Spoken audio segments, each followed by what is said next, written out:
کروڑہا دفعہ بھی اتفاق ہو نا تو ایسا سیل وجود میں نہیں آ سکتا, اربوں خربوں سالوں میں بھی نہیں. پھر اس میں ایسے سافٹ ویئر آٹومیٹیکلی انسٹال ہو گئے, ایوالو ہوتے ہوتے اس میں کڈنی اگنا شروع ہو گئے. بھائی خود بخود کڈنی کیسے اگنا شروع ہو گئے, 2 کڈنی کیوں اگے اور اپنی جگہ جا کے فٹ کیوں ہو گئے, آنکھیں کیسے بن گئی, ناک کیسے بن گئی.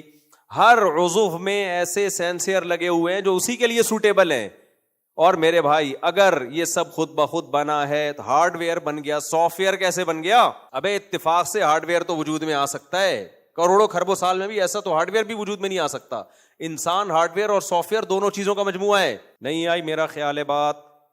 سافٹ ویئر روح ہے, آنکھ یہ صرف ہارڈ ویئر نہیں ہے, اس کے اندر دیکھنے کی صلاحیت ہے. وہ کیا ہے؟ سافٹ ویئر ہے, اور اس میں وائرس بھی آتا ہے. دماغ ہارڈ ویئر بھی ہے, اور اس کے اندر روح کیا ہے؟ سافٹ ویئر, جس سے وہ دماغ سوچتا ہے. اتنا ذہین دماغ اب تک ایسا سافٹ ویئر